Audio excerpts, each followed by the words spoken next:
right, chapter 9. Wow! He walked slowly toward Mrs. Hines' house.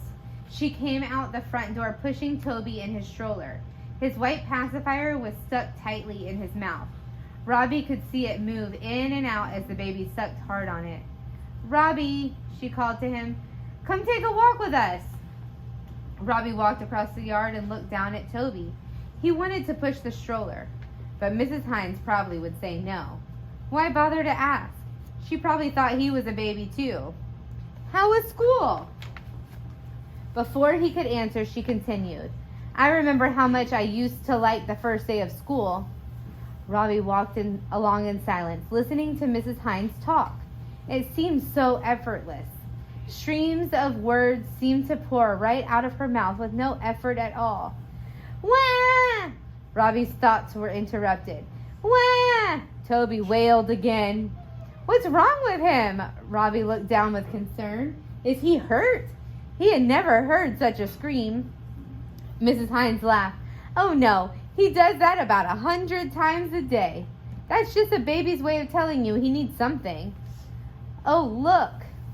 She bent down beside the stroller. "He lost his pacifier again. I spent more time putting that pacifier back into his mouth than I do anything else these days." She picked up the pacifier. It was attached to a long ribbon. The end of the ribbon was pinned to the front of Toby's shirt. She put the pacifier back into Toby's mouth. The crying stopped. "Babies can't talk like you and me," she continued. "They can't say, 'I'm hungry,' or 'I'm wet,' or 'I'm tired.' But they sure can let you know when they want something." How simple it seemed, Robbie thought, looking down at Toby. "Wah! And you get whatever you want." He wished it was that simple when you grew up. "Wah! New jeans would appear. Wah! People would stop calling you names. Wah! Your mother would stop kissing you at the bus stop." They started walking again. Mrs. Hines continued talking, but Robbie was not listening. He was thinking about something else. He had never said, "I want jeans," or "don't call me names," or "don't kiss me at the bus stop." He had just expected everyone to automatically know what he wanted. He thought of his steps to being cool. Writing things down was not enough. "Do it," a voice inside him said. "Mrs. Hines," said Robbie. "I'll be right back." He ran as hard as he could back down the street. "I've got to tell my mother something before she leaves for the store." "Mom, wait!" She was just getting into the car. "Wait, Mom," he calls to catch his breath. "What is it, Robbie?" His mother looked concerned. "Mom, I need some jeans." His mother looked up at him. "Do the other kids wear jeans to school?" "Yes," he said. "All of the other kids wear jeans to school." "Well," she said, "I guess you need some jeans too." She smiled and sat down in the front seat. "Anything else?" Anything else? Robbie couldn't believe how easy it had been. Now she was asking him what else he wanted. He thought for a second, then smiled.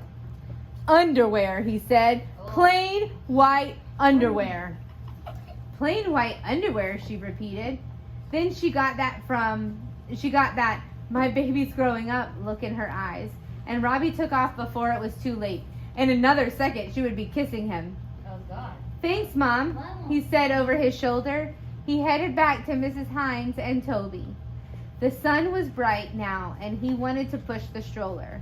They returned from their walk just as his mother got out of the car carrying a large shopping bag.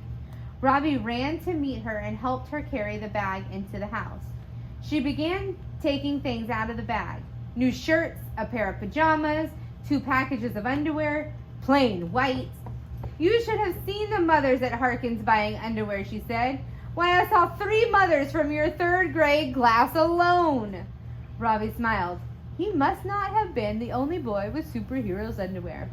He looked at the pile on the table. There was something missing. There were no jeans in the pile. His hopes had been too high. His mother must have needed more time to get used to the idea of jeans. "Robbie, there's one more bag in the car. Would you bring it in, please?" Did he dare to hope? Robbie ran all the way to the car. He opened the bag so fast that he tore the sides. Yes! 3 pair of jeans fell onto the driveway. 3 perfect pairs of jeans. Robbie hugged the jeans to his chest and smiled. He had done it! He carried the jeans up to his room and dropped them on his bed. Then he took off his shorts and tried a pair on. It was perfect. He zipped them up and did 2 deep knee bends to loosen them up. They felt great. He took his notebook out of his backpack and turned to a fresh blank sheet of paper. Carefully, he began to copy his list over. Time to get a fresh start on being cool. After he finished copying the list, he took out a red marker and put a big check by 2. Get jeans and underwear. He was proud of that check mark. 1 down, 2 to go. He had actually done one of his steps, but there were 2 more left to go, and he was almost out of time.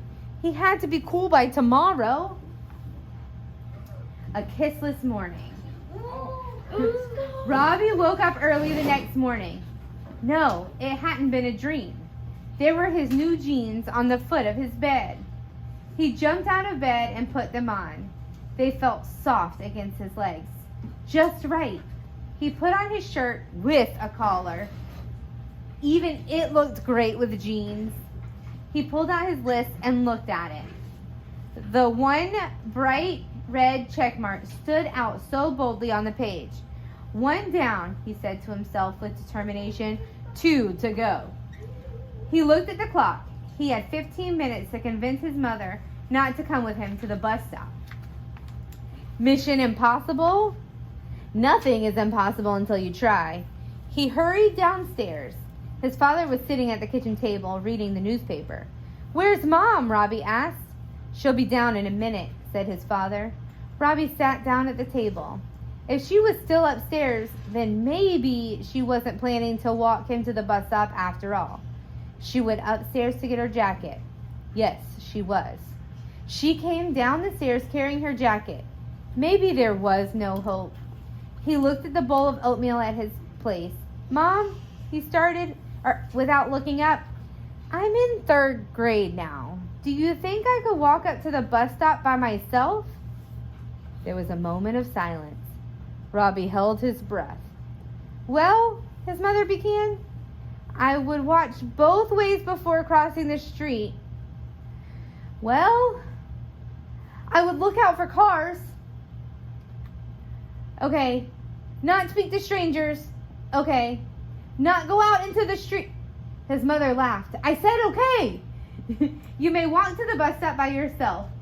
After all, you are in 3rd grade now. She smiled at Robbie's father. That look again. Brother. He began to eat. He had done it. 2 steps were complete. He finished his breakfast, picked up his backpack, and headed out the door to the bus stop. While he waited for the bus, he pulled out his list and put a big red check beside no kisses at the bus stop. He was almost cool. As the bus pulled around the corner, he caught a glimpse of Bo sitting in his usual seat alone. And he wondered if being cool would save him this time. A plan. Here, Doug called. He had saved Robbie a seat in the first row. Robbie sat down beside Doug and looked back over his shoulder at Bo. What are you going to do? Said Doug. You can't be book buddies with Bo. No one has ever been book buddies with Bo before. Never. Never? Never. Everyone is afraid of Bo. You'd better tell Mrs. Williams you can't do it. Robbie had never thought of that. He had told his mother that he wanted jeans, and she had bought him jeans. He had told his parents not to walk him to the bus stop and had avoided the kisses. Would it be that easy? Could he just tell Miss Williams that he couldn't be a book buddy? Not a bad plan. When? He asked Doug. Right before class, said Doug. Catch her before the bell rings. Robbie nodded. He hated not to be a book buddy, but the thought of going out into the hall with Bo was much worse. The bus pulled up. Robbie hurried into the school. He did not wait for the bell like the other children. He walked straight to his classroom. Robbie? Miss Williams seemed surprised to see him. I'm so pleased to have you in my room this year. She smiled at him. Robbie smiled back. This would be easy. He would just say, I can't be a book buddy. And that would be that. He opened his mouth to speak. And, she continued, I'm glad that you will be a book buddy this year, especially with Bo Haney. Robbie closed his mouth and blinked. This was not going the way that he had planned. You're last year's teacher, and I chose you for a special reason. Why? Robbie asked. Well, you were smart and funny and nice. I am? You are. And Bo needs someone special to be his book buddy. Someone who won't make fun of him. It is always hard for the children who are held back. Oh? Robbie could not say anything for a moment. How could he ask not to be a book buddy now? He even felt a little bit bad for Bo. Asking would not work this time, like the jeans and the bus stop. He had to decide for himself. We'll start book buddies in about 15 minutes. Did you want to ask me something, Robbie? The bell rang and the other kids filed in. He had no time to think about it. He couldn't ask her now. He couldn't avoid Bo now. No, said Robbie. It was nothing. His plan had not worked. He walked back to his desk and put his head down. In 15 minutes, he would be book buddies with Bo. Last will and testament. Robbie opened his notebook to a blank page and wrote, Last will and testament. That's what people wrote before they died. He looked over at Bo. He didn't have long now.